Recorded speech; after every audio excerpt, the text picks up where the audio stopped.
راديو إيرنا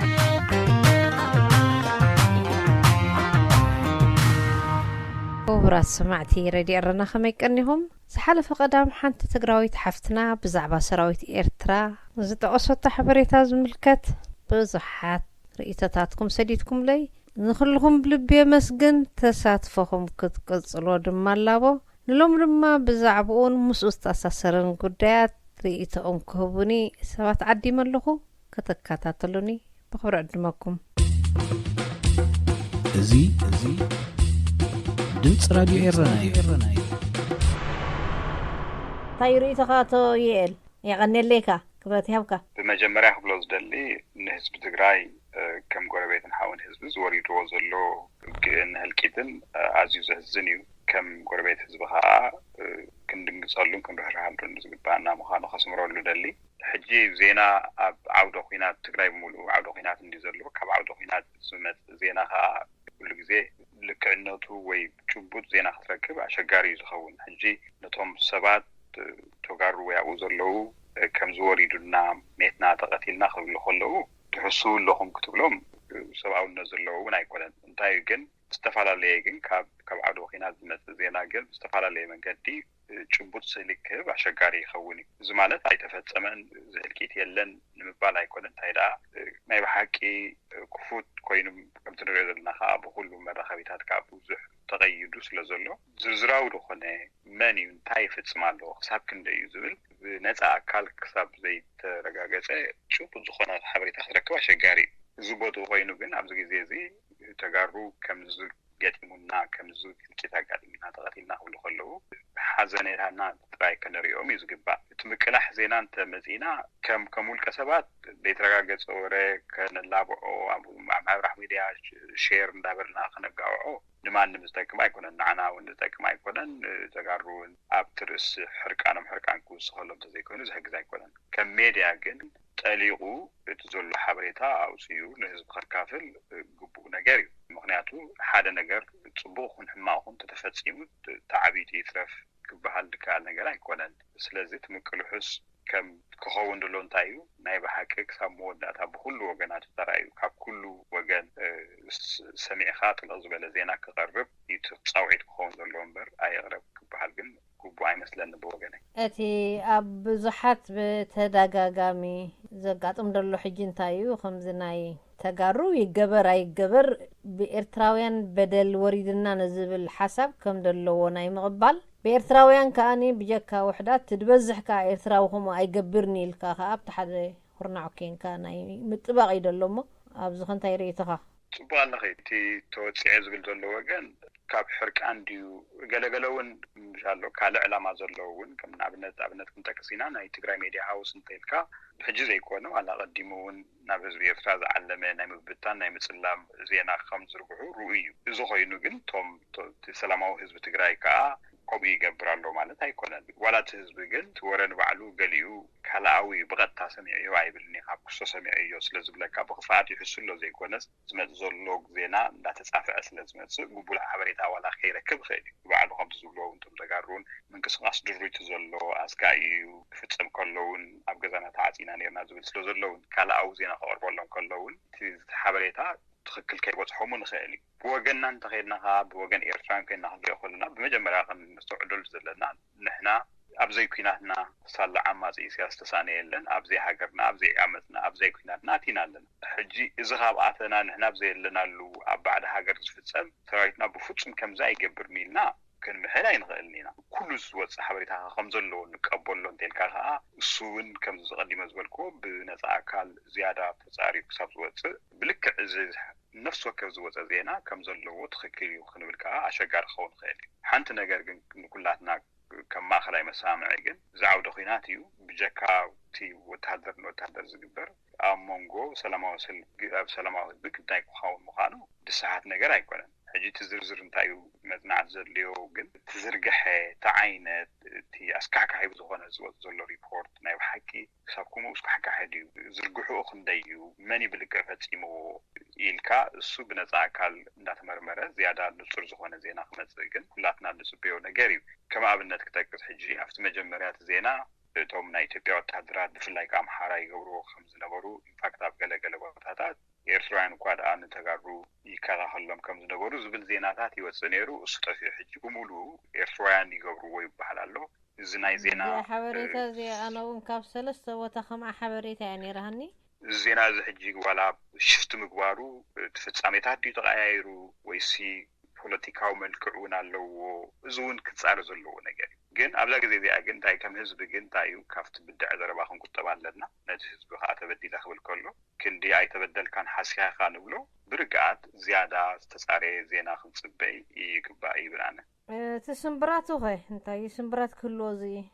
ዋቅዕ ደሎ ዜናታት ሕማቅ ዜና ንሰምዖ ዘለና ከም ዘለዎ ብዝርግሑ ብዓይነቱ ተፈጺሙ እንተኮይኑ እሞሃ ብኤርትራውያን ወታደራት ይፍጸም እንተሎ ኮይኑ እዚ ናይ ብሓቂ ከም ህዝቢ ከም ጸሊም ታሪክና ክንሓፍረሉ ዝግባአና ታሪክ እዩ። ወልሓዳኻ ክንቅበሎ ኢና። ሳላ ኢሳያስ ኣብ ከም ህዝቢ ክንሓፍረሉ ዝግባአና እዩ። ተሳዕቤኑ ንሕና ኤርትራውያን ንፈልጦ ኤርትራውያንሲ ነዊሕ ዘበን ኮይኑ ልዕሊ ዘበኑ ኮይኑ ክንጭፍጨፍ ክንሕረድ ዝነበርና ህዝቢ ኢና። በሰሉ ኣብ ህዝብና ዘሎ ንሕና ንፈልጦ እዛ በሰላ እዚኣ ናብቲ ሓደ ወገን ገልበጣ ህዝቢ ትግራይ ከዓ ልክዕ ከም በሰላ ኣኽትኮሎ ማለት እዩ። ሕጂ እቲ ኦልሬዲ ፀንሕ ምፍሕፋሓሉ በደላት ነይሩ እዩ ፀኒሑ። ሕጂ ከዓ ክንዲ ናብ ምርጋዕ ናብ ሕድገት ናብ ዕርቂ ዝኸይድ ተወሳኺ ከም ዝበሰላ ክበብ ከሎ እቲ ህዝቢ ተፋቂሩ ናይ ምኻድ ወይ ተኣማሚኑ ናይ ምኻድ ዘሎ ዕድላት ይርሕቕ ኣሎ ማለት እዩ። ስለዚ ኣዝዩ ሓሳይ ክኸውን እዩ። እቲ ሓደ ሕጂ ንግዚኡ ግን ከም ዝቤላ ቤሎ ዘይተረጋገፀ ብሄራዊ ክዝርጋሕ እንተኮይዱ ግን እንታይ ዝበሃል ኣሎ ሓደ ግዜ ከምዚ ተኸይረጋገፅካ ትዝርጋሕ ኣለካ ዜና ኮንካ ዓሻ ዝተኸሎስ ለባም ናይ ነቕሎ በሃል ዜናታት ሕጂ ዘይከውን እንተኮይኑ ዝዝርጋሕ ዘሎ ግን እሱ ንባዕሉ ሓስያ ክኸውን እዩ። ልዕሊ ኩሉ ግን ኣብታ ግዜ እዚኣ ከም ቀዳምነት ግን ከም ህዝቢ ርጊኢልና ሓበሬታ ጽፉፍ ክመጻና እንዳጸበና ነቲ ህዝቢ ትግራይ ከዓ ሰብኣውነት ከነሪኦ እቲ ቀዳምነት ኮይኑ ይረአየና። ኣብታ ጠቕስካ ኣነ እውን ብሰለስተ ቦታ ከምኡ ሓበሬታ እዩ ነይርኒ። መጀመርያ ነቲ ህዝቢ ትግራይ እቶም ሰራዊት ናይ ኤርትራ ይከላኸልሉ ነይሮም ዳሕረዮም ክጸብእዎ ጀሚሮም ዝብል ሓበሬታ ኣሎ። ስለምንታይ እዩ እውን እሞ ይቕኒለይ ኣቶ ይኤል ተወልደ ካብ ካናዳ እሳይ ኣራኺባህና ነይራ ንሎ መኽብረት ይሃበለይ ይቕኒለይ ሓረጉ ነዚ ዞባ እዚ ከዓ ርግኣትን ሰላምን የምጻሉ እዩ ዝበሃል። አሜን አሜን አሜን ዕድል ኣይገበርና ቴንክ ዩ ኦኬ ክብራ ሰማዕቲ ረድዮ ኤረና ሕጂ ከዓ ምሳያ መስመር ቴሌፎን ካብ ኔዘርላንድ ዘላ እታ ብጀነራል ትፈልጥዋ ወይዘሮ ለምለም ፀሓየ እያ። ይቐኒለይ ወይዘሮ ለምለም ዝሓለፈ ሰሙን ፈኖ ናይ ረድዮ ኤረና ሓንቲ ትግራዊት ሓፍትና ካብ ትግራይ ዝሃበቶ ብዛዕባኡ ዘለክ ርእይቶ ክሰምዕ ደልየ። ኦኬ ፅቡቅ። ብመሰረቱ ውግእ ባህርያት ናይ ምዕናው እዩ።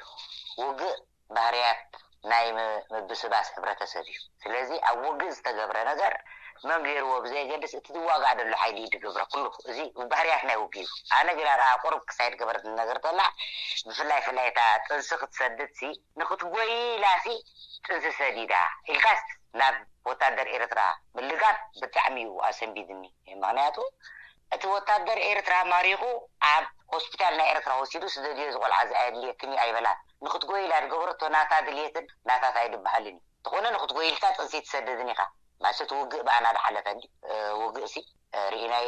እዚ ተመኩረታት እዚ ኩሉ ኮት ብሓፂሩ ኣነ እንታይ ይኽብል እዚ ኩሉ ድበሃል ደሎ ኣይግበርን ይኽትብል የሰክፈካ እዩ ክግበር ከኣል እዩ በኣና ዳሓለፈ ስለ ዝኾነ ንሕና ግን ከም ኤርትራውያን ኢትዮጵያውያን እዚ ምስ ተወልደ ወንበዴ ክኸውን ኢሎም እኮ ኣብ ማእኸል ኣስመራ ብኻራ እዮም ጃዕጅዖምን ኣድቆዱ ነይሮም። ኣብ ከተማ ነቲ ሰለባዊ ሰብሲ ብኻራ ጃዕጅዖም መቆዱ ነይሮም። ስለዚ እዚ ባህርያት ናይ ውግእ እዩ። እትን ስዒሮም ነይሮም ዘድኾኑ ከማን ምገበሩ እኳ ሰብ ካልኦት ነገር እንታይ ይኽብል ደሊ መስለኪ ሓረጉ እዚ ንፅባሕ ንጎ ዝኸውን ፅልኢ ከምኡ ድበሃል ነገር የለን። ፅልኢ ዝኸውን ነይሩ ተትኸውን ንሕና እኮ ኣብ ኤርትራ ብማይ ስሚ ተቐቲልና ኢና ቅድሚ ሕጂ ዝኩሉ ዒላታት ናይ ኤርትራ እኮ ተጋሪኦም ማይ ስሚ ዝገብሩ ነይሮም። ተረሲዑ ግን ብሓንሳብ ተቃሊስና ኣምሓሩ ይቆትሉና ገዛ ኣትዮም ወዲኦምና ተረሲዑ ምስ መንግስትና ብሓንሳብ ኣሎ ሕጂ። ስለዚ ፅልኢ ድበሃል ኣብቲ ውግእ እቲ ውግእ ናይ ባህርያት ናይ ወታደር ባህርያት ኢልዒድ ይገልፃል። መብዛሕትኦም እንታይ እዮም ዝብሉ ኣለዉ መሲልክ ወይዘሮ ለምለም ኣይተገብረን ዝብሉ ኣለዉ። እንተተገይሩ ከዓ ክንዛረበሉ የብልናን እንተዘይተዛረብናሉ ሓይሽ ዝብሉ ኣለዉ። ናትክ ርእይቶ ከመይ እዩ ከመይ ክትሓዝ ዘለዎ እዚ ጉዳይ? ኣይተገብረን ክትብል ኣይትኽእልን ኢኻ እኮ ኢለክ ኣይተገብረን ክትብል ኣይትኽእልን ኢኻ። ምክንያቱ ባህርያት ናይ ውግእ ኣብ ውግእ ወታደር ዝኾነ ወታደር ውሽዶ ኣብ ስሉስ ዓለም ዝምዕብል ዓለማት ከማ ድገብሮ ጉዳይ እዩ ኣብ ውግእ ሰላማዊ ህዝቢ ታርጌት ክኸውን ግን ብሕጊ ይሕትት እዩ ሕትት ግርም ብሕጊ ንሕተት እንድሕር ተገይሩ ኮይኑ መሰረታት ሒዝካ ብሕጊ ትሕተት መንግስቲ ኤርትራ ብሕጊ ትተሓተት ካብኡ ዝተረፈ ግን እስኻን ንዕኡ ኣመኽኒኻ ንህዝቢ ኤርትራ ከም ድላይካ እንዳባሳጭኻ እንዳፀረፍካን ክትነብር ግብረ መልሲ እንድሕር ተዋሂቡኻ ከም ገበን ክትቆፅሮ ግን ሕጋዊ ይኮነ ሕጂ ብኸመይ ክትሓዘሉ ወይ ክትብል እስኺ ናት ክርእይተ ክሰምዕ ደሊ ሰነድ እንድዩ እዚ ሰነድ እዩ እንተ ተገይሩ ኮይኑ እንድሕር ተገይሩ ኮይኑ ጭብጦም ሒዞም ነቲ መንግስቲ ኤርትራ صباح ንጎሶም ጥራሕ ደይኮኑስ ዋላ ንሕና ፍርዲ ቅረብ ክብልን ግና ኣብ ፍርዲ የቕርቦ ብሰንኪ ዝግር ነዚ ኣብ ውግእ ዝተገብረ እንታይ ዝበሃል መዝሚስካ ግን ንህዝቢ ኤርትራ ገበነኛ ምግባር ንበሙሉ ህዝቢ ጽቡቕ ኣይኮነን ግን ሓንቲ ነገር ኣላ ዝተረስዐት ሓረቡ እዚ 20 ዓመት ህዝቢ ትግራይ ይኹን ወያነ ባዕሎም ቶም ህወሓት ማለት ንህዝቢ ኤርትራ ክቦታትንዎን ክፈላልይዎን እዮም ፀኒሖም እዚ 20 ዓመት ግን ኢሳያስ ኣፈወርቂ ግን 20 ዓመት ከዓ ከመይ ገይሩ ንዕኦም መጥፈቅ ሓስብ ፀኒሑ ስለዚ ጉድለት ኣብ ህዝቢ ኤርትራ ኣይኮነን እቲ ጉድለት ኣብኦም እዩ ዘሎ እቲ ጉድለት እሶም እዮም እዚ ጉዳይ እዚ ንክፍፅሙ ዝተሓባበርዎ ንሶም እዮም ናቶም ጉድለት እዩ ናቶም ጌጋ እዩ ህዝቢ ኤርትራ ተሓባቢሩ ነቲ ስርዓት ኣልጊስዎ ነይሩ እንተትኸውን ብስነ ስርዓት ተቃሊሱ እዚ ሕጂ ሶም ረኺቦሞ ደለዋ ኣይምተረኽበት ድሓርታ ይተሓዝለይ እምበር ሓረጉ እትየን ሓይፀናሒት እያ ተሃሪብና እንዲና ሕጂ ምስኦም እዋት ኮይኖም ክልቲኦም ሃሪቦም ናዮም ወያነን ሻዕብያን ኮይኖም ሕጂ ከዓ ምስ ኣምሓራ ኮይና ሃርሞም ከምኡ ክገብሩ ምዃኑ ክፈልጥዎ ክእሉ ነይርዎም ንዓና ሕሊፉ እንድሕር ይብና ንዕኦም ከማን ሕሊፉ ከም ድቦም ክፈልጡ ክእሉ ነይርዎም እዚ ኩሉ እዚ ኣብ ግምት ኣያተው ስለዚ እቲ ጌጋ ተተኽሊሉ ህዝቢ ግዳይ ናይ ውግእ እዩ ህዝቢ ግዳይ ናይቲ መከራ እዩ ህዝቢ ግዳይ ናይቶም ኣብ ስልጣን ደለዉ እዩ ወላ ኣብ ትግራይ ይሃሉ ወላ ብኤርትራ ሃሉ እቲ ጌጋ ግን ምስኣቶም እዩ ደሎ እቲ ጌጋ ኣብ ኢዶም ከላ ነታ ወርቅስ ንሓስ ሓሲቦማ ስለዚ ኣብዚ ህዝቢ ኤርትራ ድሕተተሉ ዋላ ሓንቲ ነገር የለን ቆም የድብል ኣነሱ ኢራተ ርእቶኻ يغنيلي كرتي هبلي لملم زبكي انا كمان ابز عدمكم لمصاخم يغنيلي ان نقول له حزب ኤርትራ نمسلو تقاليسو تطو قبل كم ኤርትራዊ ኣብ تحت ኤርትራ ኮይኑ ተዛቲው ካብ ሓሳብ ትኸይድ ኣብዛ ሓፀረዋ ለውጥ ምጽዩ ባዕሉ ድመረጾ መንግስት ተገብር ይላቦ يغنيلي انا وندقيمي مسكنك ويزر لملم كبرتي هبلي امين اوكي تشاو حرقي ازي ድምጽ ራዲዮ ኤረና ካብ ሕብራት መንግስታት ኣሜሪካ ካሊፎርኒያ ምሳያ መስመር ቴሌፎን ደሎ ገዲም ተጋደላይ መሓርና ሓድጉዩ መሓርና ይቀነለይ ክብረት ይሃበለይ ሞ እሳ ተላዒላ ዘላር እስቲ ብዛዕባ ዛባ ሓለፈ ቀዳም ዝተፈንወት ብዛዕባ ሰራዊት ኤርትራ ገይርዎ ዝበሃል ግፍዒ ተፈላለየ ርእይቶታት ይመጻለሞ ናት ካሪት ይኽሰምዕ ደሊ يغنيلي حرقو نزخم زعمسلي كوناتات ኣብ ዝተፈላለዩ ዋናት ኣብ መድረኽ ሰባት እንዳምጻኪ ብዛዕባ ዘሎ ሁሉ ኩነታት ሕብረተሰብ ከተፍልጥ ምኻል ቀሊል ዕማም ኣይኮነን ምስተኻል ተወሳኺ ስራሓትኪ እዚ ኩናት እዚ ኣብ መንጎ ኢትዮጵያውያን ንሕዶም ዝግበር ዘሎ ኩናት እዩ ንዓናኒ ኤርትራውያን ዝምልከተና ኣይኮነን እንተኾነ ግን ፀላኢ ህዝቢ ኤርትራ ኢሳያስ ኣፈወርቂ ነዚ ኩናት እዚ ብምሉእ ሓይሊ ኣትይዎ እዩ እሱ ቅርሕንቱ እቲ ዝሓልሞ ዝነበረ ትምኒት ንኽፍጽም ዝኣተወ ኣምበር ህዝቢ ኤርትራ ባዕሉ ዘበገሶ ኩናት እውን ኣይኮነን ስለዚ ዜጋታትና ኣብ ዘይርብሖም ኩናት ኣብ ዘይምልከቶም ኩናት ኣትዮም ይጥበስሉ እዚ ንዓና ዝምልከተና ኣይኮነን ህዝብና እውን ብፓርላማ ደረጃ ይፈልጦ بمنسترات درجة أي فلتو مهنياتو بجاك حدا والقصد ني إرترا زمحادر بايتون تكالاتين يبننا نحنا هزبي إرترا وقعنا له وينا هزباوي ناي إرترا سراويتي حرمنا له زبحال زربا قبولا يكون ناي إساس سراويتي زي دوبت حيسو كاب حاقورو كيدو زدك عند الأهاليو كاورا حليف كخال زوعاو ترقم يلن سلازي كسابت مالي خسابت مالي سراويتنا آياتو اندا تبهلي زربني حجيقن بعلاتهم يتبعوان كي ترفي زغارو حقي بعلم يم ኤርትራውያን መጽዮም በራ ዓደምና ምን ይሉት ናይ ሰሜን ሓላፊ ስለዚ ዝኹናት እዚ ናይ ኢሳያስ ኩናት እቲ ኣብ ውስጥ ጥፍ ዘሎ ሰራዊት ኤርትራ ዝበሃል ዘሎ ኸ ናይ ኢሳያስ ዶብ ጥይሱ ዘኺድ ምኽንያት ይብሉን ኣብ ምንታይ ጠፊኡ ይኽባል ቅድሚ ሕጂ ንገብሮ ዝነበርና መስዋዕቲ ኣብ ማእከል ሃገርና ካብ ሓሊፉን ኣብ ዶብ ዝተወልዑ ኩናት እውን حلال زخوني دم أفسيسنا هنا بسوا تودي دحر 20 عام سلام تباهي حجي خاد داك ما يسال سايكوناتي ولا حل سلازي إذا قاب سخونات زي بس ظلوا من إسي نمنت منتاي هم منت منتاي السطراي وين هيكون سراوي إرترا عبتقراي عتيو نتوم سدتين ياتات دك عدو حواتو فينش أحمد سنقولوا خي ترفيز قتل ظل زي مس منتاي قصة أتو محرنا تحبريتا حجي حشوتيو كمو أي تجبرن إني دبهالله بزعبوت فلت حبريتا الله حجي بجبوت تغيري دبهال ብዛዕባቲ ኣብ ኤርትራውያን ስደተኛታት ትግራይ ዘለዉ ዝወርድ ዘሎ ከዓ ብጭብጢ ሓደ ቤተሰብ ምስ 19 ርእሱ ተረሽኑ ዝቆበርዎ ሰባት እውን ነጊሮምና ኣለዉ ሕጂ ንገዛእ ርእሱ እዚ ንስድራ ከይነርድእ ገና ትኩነታት ቁርብ ንጽበለና ኣበይ እዚ ትብሎ ዘለኻ ኣበይ ይጋጢሙ ኣብ ማዓስከር ሽመልባ ምስኣተው ዝቆተልዎ ኣብ ማዓስከር ሽመልባ ምስኣተው ዝቆተልዎ ካልእ ካብቲ ማዓስከር ጨውዮም ዝወሰድዎም ቆልዑ እውን ኣለዉ ናይ ቀረባ ቤተሰበይ ክልተ ቆልዑ ኣሕዋት ሳቶም ኣባድመለና ኢሎም መልእኽቲ ገይሮም ወሽቦምና ስለ ዘለዉ ኣብ መጨረሻ እቲ ናይ ምውሻብ መዓልቲ ምስ ኣኸለ ንዓድኹም ክንሰደኩም ኢና ኢሎምና ኣለዉ ይበሃል ብጭብጢ ካብ ዝተረኽበ የዛረብ ዘለኹ ትማል ብሸት ተደወለለይ ሰራዊት ኤርትራ ኣብ ልዕሊ ህዝቢ ትግራይ ግፍዒ ፍጽም ኣሎ ትብል ነጥቢና ክንዛረበላ ደሊና ዘለና ብዛዕባ ሓበሬታ እንተለካ ወይ ተፈልየ ርእይቶ እንተለካ ብዛዕባ እንተና ኮይኑ ሓረጉ ልክዕዮ ሓደ ሰራዊት ተላእኺ ከይድ ናብቲ ተልእኹ ኣብ ዝኸደሉ እዋን ከዓ ግፍዒ ክፍጽም ከም ዝኾነ ርዲ እቲ ግፍዒ ብፍላት ክኸውን ይኽእል ብዘይፍላት ንሕና ብዓይኒ ከድና ስለ ዘይረኣናዮ እንዳተባሃለ ዝዝረብ ዘረባ ሓደ ሰራዊት ኣብ ኩናት ከኣቱ ከሎ ግበር ተባሂሉ ይዘብል በታ ዝተኣዘዘ ከዓ ይሰርሕ ብፍላይ ከም በዓል ኣብ ኤርትራ ዘሎ ሰራዊት ንስድራ ቤቱ ከይተረፈ እንታይ ይገብር ንፈልጦ ኢና ንፈልጥ እንዲና ሓረጉ ኣብ ማይ ሓባር እንታይ ከም ተገብረ ስንኩላን ንምእንቲ መባዕታዊ መሰሎም ኣብ ዝተረዓሉ እዋን ሰራዊት ኤርትራ ደይኮነ ብጢ ዝተብተቦ እዚ ጉዳይ እዚ ባዕላቶም ዝገበርዎ እዩ ተባሂሉ ተሰልቢጡ ክንደይ ስንኩል ተኣሲራ እንዴ ክንደይ ስንኩል ተቐጥቂጣ እንዴ ካልኣይ ስንክልና በፂሕዋ እንዴ ተሰዊያ እንዴ ሰራዊት ኤርትራ እንትፈልጦ ሰራዊት እኮ ብጀካ ተኣዚዝካ ምግባር ስለምንታይ ኣይገብርን የሉ ተቃውሞ ገይሩ ጠጠው ዝበለ ሰራዊት ኣይረኣናን ክሳብ ሕጂ እዚ ንገዛእ ርእሱ ጭብጢ እንጂ ኣብ ማእከል ህዝቦም ዝገበርዎ ተግባር ኣብ ካልእ እንዳጓኖት ከይዶም ዘይገብርሉ ምክንያት እንታይ ኣሎ ብዙሕ ኣብነታት ክመጽእ ይኽእል እዩ ሰራዊት ኤርትራ ወዲ ዓልሲ ንመሰሉ ይተንቀሳቀሱ ንመሰል ናይቲ ሰራዊት ተንቀሳቀሱ ወዲ ዓል ኣይጥለም ንመሰሎም ዝቃለሰሎም ዘሎ ሓላፊ ሕልፎም ዝውቁ እዮም ሰራዊት ኤርትራ በዓል ኣባይ ሓጂ ሙሳ በዓል G50 ኩሎም እዚኦም ሲ ንመሰል ናይቲ ህዝቢኦም ዝቃለሱ ነይሮም ንዕኦም ሕልፎም ዝሃቡ እኮ ስለዚ ካብዚ ዝዓቢ ጭብጢ እንታይ ኣሎ እዩ ኣብ ዓድኻን ኣብ ሃገርካን እትገብሮ ነገር እንተዳ ኮይኑ ኣጓነት ኬድካ ኣልዕሉ እንትሰርሕ ዝኩሉ ግፋሕ ግበር ከሎ ኣብ ዓድታት ኬድካ ቆልዓ ሰበይቲ ምቕታል ድዩ ቆልዓ ሰበይቲ ምህራም ድዩ ካልእ ድዩ ሰራዊት ኤርትራ ባዕሉ ዝገብሮ ዘሎ ኮይኑ ዶብ ክጥዕስ ተረኺቡ ተባሂሉ ብጥይት ኣሕዋቶም ዝቆትሉ ኮይኖም ሰራዊት ኤርትራ ስለዚ ኣብ ትግራይ ከይዶም ሲ ጭብጢ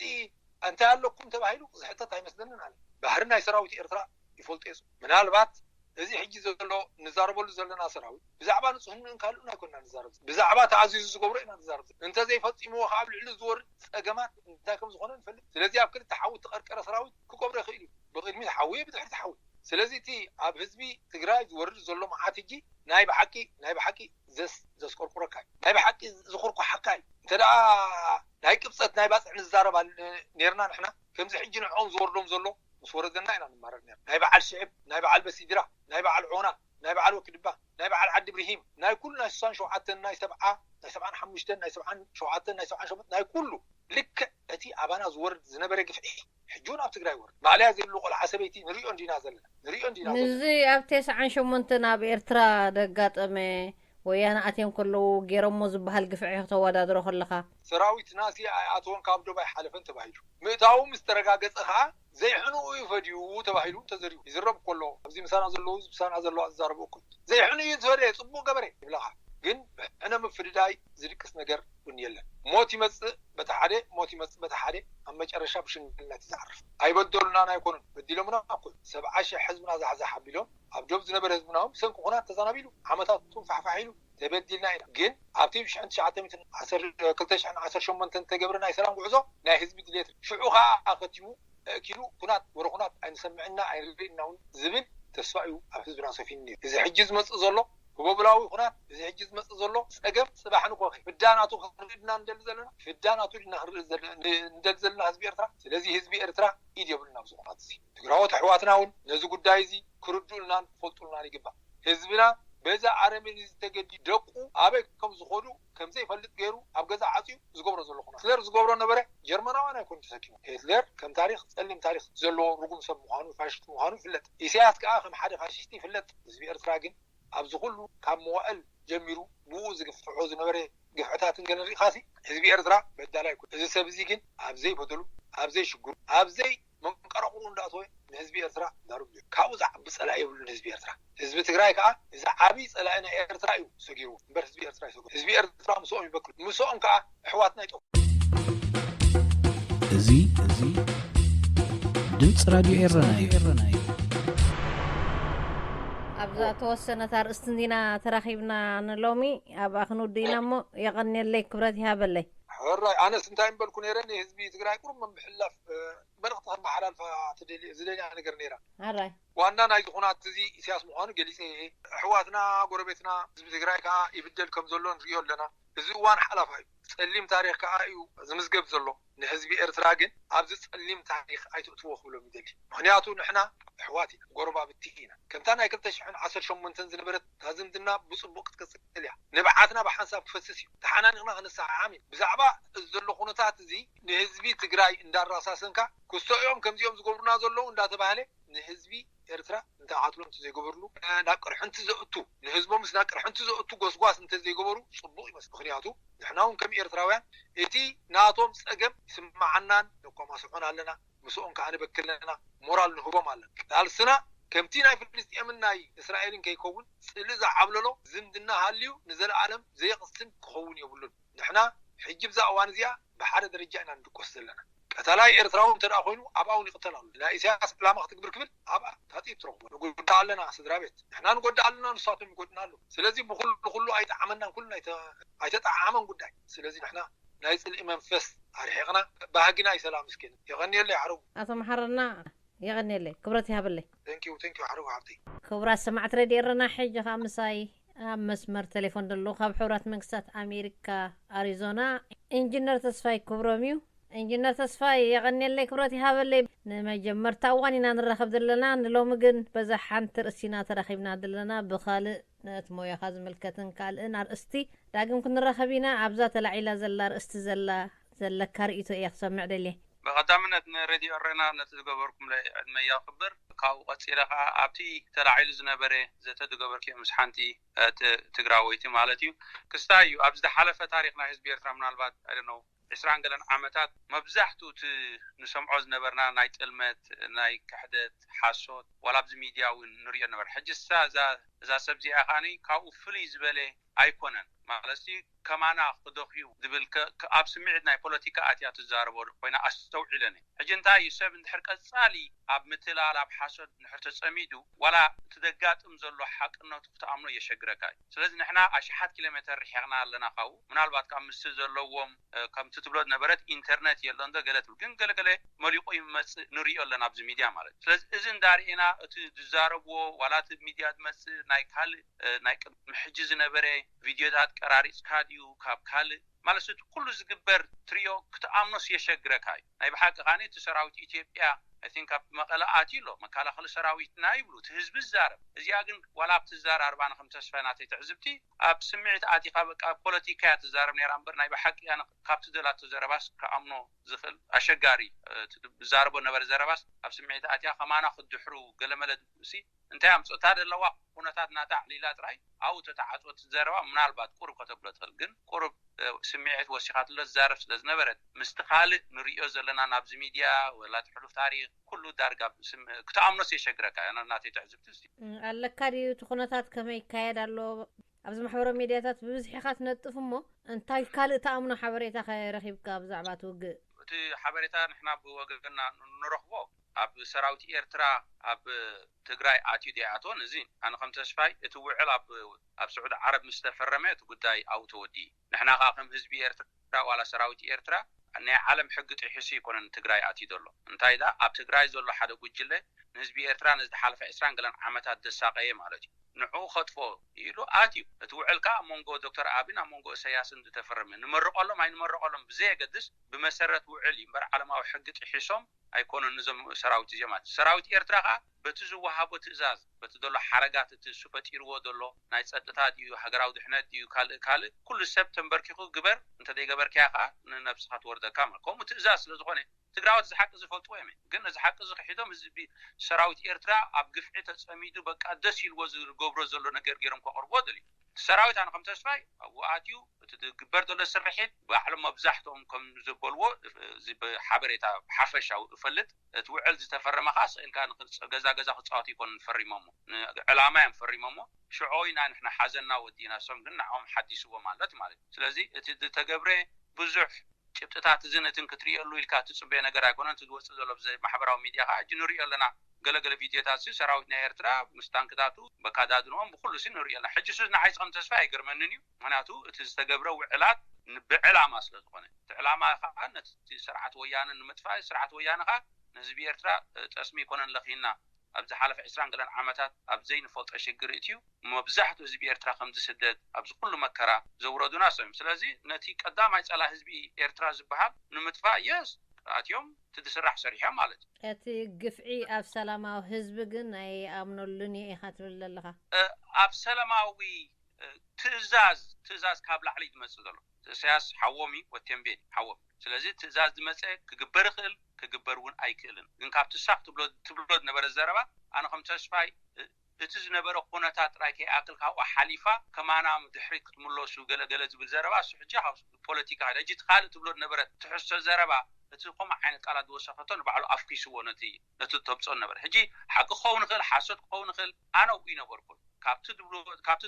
ገባብ ኣዘራርባ ግን ካብ መስመር ኣውፅያ እታ ዘላ ኩነታት ጥራይ ክትገልጽ እዩ ዝግባእ ዋላ ናይታ ሓንቲ ሰበይቲ ወዲ 5 ወርሒ ኦሎስ ኣልጉሱለ ኢላቶም ጥንሲ ክልግሰካ ከለኮ ዲግዱግ ኣይትብልኒ ኢኻ ጥንሲ ለጊስካ እኮ ክትጓዓዝ ከማን ኣይትኽእልኒ ኢኻ ማለት ቀሊል ነገር ኣብ ሓፂር ነገር ጉዳይ ዝሓዊ ይኮነን ናይ ሕክምና ነገር ብፍላይ ናይ 5 ወርሒ ንዝብል ዘረባ እዚ ከም ተስፋይ ከኣምኑ የሸግረኒ ናይ ብሓቂ የሸግር ሕጂ እቲ ስምዒታዊ ዝኾነ ብዙሕ ነገራት ተሓዊሽ ወርኢና ሰራዊት ኤርትራ ኻኒ ካብዚ ዝሓለፈ ተመኩሮና ድሪኤናዮ ንሕዋቶም ኣስሩ ንሕዋቶም ቆትሉ ብዝላዕለዋይ ኣካል ትእዛዝ መፂካ ወይ ግበራ ወይ ናብ ርእስኻ ትወርድ ማለት እዚ ትካይዳ ዘሎ ሕጂስ ኣብ ትግራይ መፂኦም ኣይገብሩን እዮም ኢለነ ክምሕል ኣይክልኒ ገይሮም ካኢልኻ ክምሕል ኣይትማናት ኣው የለኹን ተማው ዘለዉ ኻኒ ኣብ ዝተሓለፈ ታሪክ ብጀካ ናይ ሓሶትን ነገራት ኣጋኒንካን ተሪዮታት ብብዝሒ ስለ ዝርኤናት እንድሕር ቀጻለ ትሕሶ ኾንካ ሰብ ዋላ ሓቂ ነጊርካ ድሕጂ ኣይኣምነካን ስለዚ ጥፋት ናቶም እዩ ልዕሊ ኩሉ ከዓ እቲ ዘጋጥም ዘሎ ኩነታት ብቪድዮታት ኣሰኒኻ ኩሎም ሴልፎን ኣሎ ኔትወርክ ገለገለ ዝበሃል ዘሎ ንዑ ንምምላቕ ብዙሕ ዘሸግር ኣይኮነን ግን ከም ምኹኑይ ነገር ገይሮም ኢንተርኔት የለን ካልእ እንዳልካ እንድሕር ኣልዩኻ እቲ ትሕሶታት ክሪኦ ኢና ኣነ ከም ተስፋይ ግን ትግፍዒ ክግበር ይከኣል እዩ እንድሕር ክኒ ይከኣል እዩ ንህዝብና ኣይተማሕረን ግደፍ ጎረቤትና ሞፀላእትና ኮይኖም ናብ ኩሉ ሽግር ዘውረዱና እሱ ናተይ ርድእ ብጣዕሚ ደመስክነካ ኢንጂነር ተስፋይ ክብሮም ኣብ ሰፍሐ ካልኣይ ግዜ ክንራኸብ ኢና ክብረት ያበለይ ይቐኒልና ነቲ ዝገበርኩም ልዕድመ ክብራ ሰማዕቲ ሬድዮ ኤረና ሕጂ ከዓ ምሳይ ኣብ መስመር ቴሌፎን ዘሎ ካብ ዓዲ እንግሊዝ ኣቶ ታደሰ ኺዳነ እዩ ኣቶ ታደሰ ኺዳነ ካብቲ ዝሓለፈ ቀዳም ዝተፈነወ መደብ ተገዲስካ ንውሕ ዝበለ ርእቶ ጽሒፍካለይ መልሲ ተዋሂብና ነርና እሞ መጀመርያ ንተገዳስነትካ يغنيلي كبرتي هابلي انت هاختبل لي خا ابتو تفنو مدب انت يريتها بالسي انا ابتو تفنو مدب طرح دي كنا بحفيشان دي ابزن هاي تግራይ ኩነታት ሕጂ ብዙ ሒና ንሰምዕ ዘለና በታ ሰዓትኩም ከም ጋዜጠኛታት ዘለኩም ተራ ኣብዚ ናይ ኢትዮጵያ ናይ ትግራይ ናይ ኤርትራ እንኳን ኣብካል ኣነሲ ሚድያ ባንዳ ርሱ እንታይ ይግበራሎ ኣጻሪዩ ናብ ህዝብ ምቅራብ ይስርሑ ተኾነ ናትካ ሰብ ሰሪድካ ከተረጋግጾ ኣብ ዘይትኽደሉ ኩነታት ግን አይና ይሐቂ አይና ሓሶት ኢልካ ንምማዩ የገድስ እዩ ኩናት ጥይት ምትኳስ ተራይኮነ በማዕሪው ማዕረት ብጥይት ምትኳስ ንጸላይኻውን ሞራላዊ ብቕዓት ከም ዘይህልዎ ምግባር ኩናት ኣብ ኩናት ናይ ሰራዊት ራድዮ ኮነ ናይ ፕሮፓጋንዳ ናይ ዘመቴ እቲ አንጣርካዝ ዋጋ ዘሎ ፋሽስት ምዃኑ ዝኽውገዝ ዝግበኦ ምዃኑ ዝግበር ካልኡን ኣሎ ኣከምዚ ኩነታት ሕጂ ጋዜጠኛታት በኣካል ከይድካ ከተረጋግጾ ኣብ ዘይትኽደሉ ኩነታት ሓቂ ድዩ ወይስ ነቲ ንብሎ ዘለና ናይ ትኻል ወገን ሞራላዊ ልዕልና ንምስባር ዝግበር ዘሎ እዩ ንምርጋጽ ኣጸጋም ኣብ ዝኾነሉ እዋን የጸግም ይኸው ሓቂ በኸምዚ ከዓ እዩ ኣብዚ ሕጂ ጋዜጠኛታት ተኣማንነቶም ኣብዚ ይዘረጋገጽ እቲ ዘስተባህለ እንተደኣ ትፍንኾንካ ጸገማት ኣለዎ ተሓቂ ከዓ ክትገድፎ ትኾንካ ጸገማት ኣለዎ ስለዚ ተኣማንነት ናይ ሚድያ ዝበሃል ነዚ ክልተ እዚ ኣዛሚዱ እቲ ሚዛናዊ ዝኾነ ዘቕርብ ዝኸውን እዩ ጋዜጠኛታት ኣብዚ ጥንቁዋት ክኾኑ እዩ ዝግባእ ዝብል ርእይቶ እዩ ዘለኒ ዘስተባህለ ኣክንዲ ዝበሃል ጋዜጠኛታት ጥራይ ዘይኮኑ ዋላቶም ኤዲተራት እውን ኣብ ምምማይ ናይቲ ዝመፆም ቃለመጠይቅ ዲቪዜና ልዑል ተራ ኣለዎም ዝብል እምነት እዩ ዘለኒ እዚ ክቃላሕ ኣለዎ ወይ ክቃላሕ የብሉን ዘይኮነ ትዘረባ ዘጠራጥር እንተኾይኑ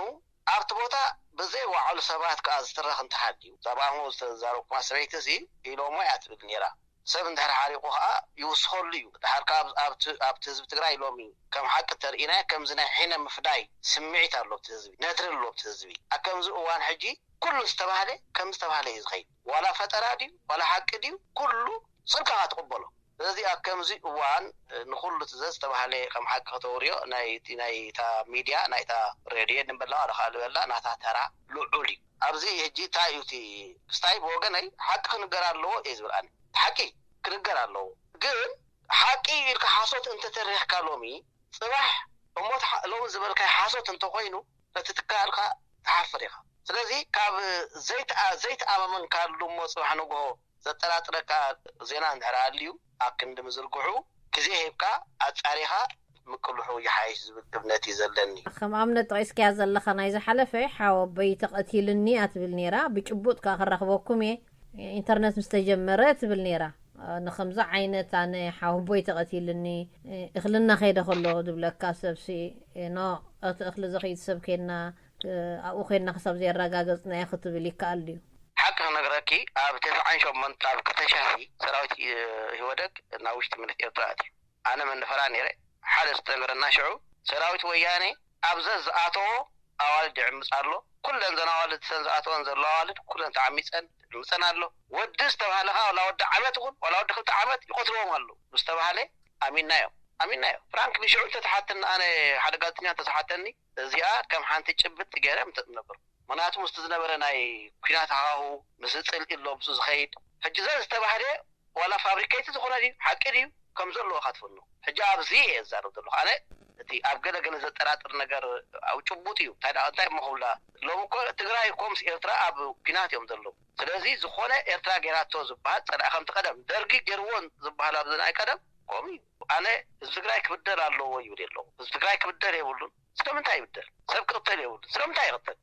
ዝቀትል ተሊኻ ኣንቲ ዝቀትል ኣካውንታብሊቲ ናቱ ክረጋገፅ ኣሎ እዚ ግን ሎሚ ተዛሪብካሉ ፅባሕ ተዛሪብካሉ ተሓቂ ክመፅእ ኣለዎ ባህላይ እቲ ኣብዚ ዘሎ ሕጂ ኣብ ዘሎ ናይ ሕጂ ዘሎ ናይ ኩናት ሃዋህው ግን ኩሉ ዝተባሃለ ከም ሓቂ ካልእ ኣብነት ከም ፃርኪ ኣብዚ ናይ እገዳን ኤርትራ ክሕግዞም እዩ ወደ መንግስቲ ከሎ ኣብ ማርካቶ ኣዲስ ኣበባ ፈንጂ ክትኽሉ ሒዝናዮም ናይ ሻዕብያ ሰለይቲ ኢሎም እዩ ፈንጂ ክቆብሩ ሒዝናዮም ኢሎም ኣነ ይተቐበል ኮን ሽዑራ ተቃዋማይ መንግስቲ ኤርትራ ከለኹ ኖ ዲስ ኢዝ ፋብሪኬትድ ኢለ ምክንያቱ ህዝባዊ ግንባር ሻዕብያ ከምኡ ዓይነት ባህሊ ይኮነ ኣብ ሶማል ነፈርቲ ታርጋ ዘይብለን ነፈርቲ ኣፅዋር ይዕርፉ ኣለዉ ኢሎም ኮማንዶ ኤርትራ ኣብ ደንከል ውሽጢ ኣትዮም ፃዓዱ ዘሚቶም ዚስ ኦል ናይ ፀላእት ነቲ ዲሞራይዝ ንምግባር ነቲ ፀላኢኻ ዝግበር ዚስ ኦል ላይ መወዳእታ ሓሶት ምዃኑ ሽዑ ኣነ ሓሶት ምዃኑ ፈልጥ ነይረ ምክንያቱ እቲ ኩነታት ትመዝኖ ኢኻ ከለኻ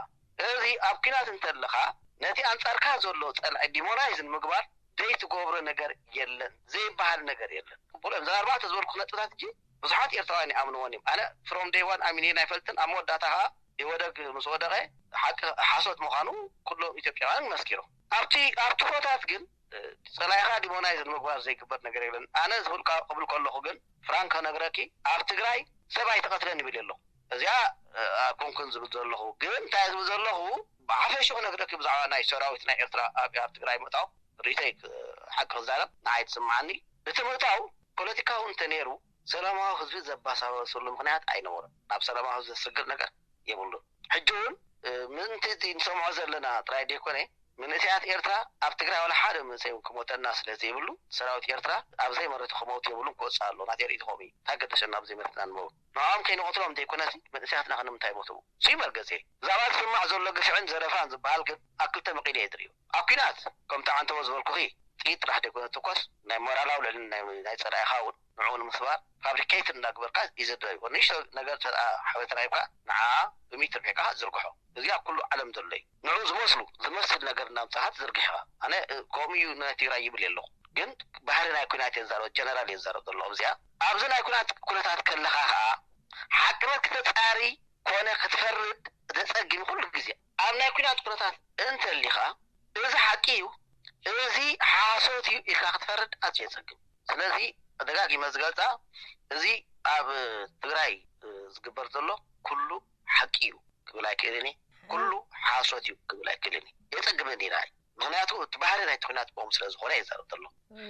ሰራዊት ኤርትራ ግን ክወፅእ ኣለዎ ሰላም መፅኡ ዝግበር ዘሎ ዝበሃል ዘሎ ከዓ ሰላም መሲው ኩሉ ዝቅ ምስ በለ ኩሉ ዝበሃል ዘሎ ደቂ መጽናዕቲ ተገይሩሉ ሕጋዊ መደምደምታ ክግበረሉ ኣለዎ ዝናብነት ማሊ ቪኤ ዘምጽኦ ነበሩ ኣብ ኣክሱም ትበሃል ዘሎ ኣብ ቪኤ ተዘሪብሉ ክሓልፍ ኣይኮነን ታይቶንኩ ስለምን ማይቶም ደም ዝበሃል ዘለኹ እንዲ ደም ማይቶም ታም ኮይኖም ማይቶም ሰምታም ተኸቲሎም ሰራዊት ከናብ ህዝቢ ክትኩስ እንታይ ገዲድዎ እዚ ተጻሪዩ ሓደ ሕጋዊ ዝኾነ መደምደምታ ክግበረሉ ኩላትና ሓቲትና ምክንያቱ ህዝቢ እዩ ሰላማዊ ህዝቢ ዝድከመሉ ኩነታት ኣሎ ምኹኒ ተኾይኑ ምኹኒ ዲ ኣይኮነን ግን ቀስ ኢልካ ሰላም ምስ መፀ ዝረጋገፅ እምበር ሕጂ ምዝውዒ ኩነታት ንዑ እንዳጋማ ድሓካ ዝኸይድ ነገር ዝፃረ ወይ ከዓ ሓቂ እዩ ክትብሎ ይትኽእልን ኢኻ ሰራዊት ወፂኡ ሰላም ምስ መፀ ግን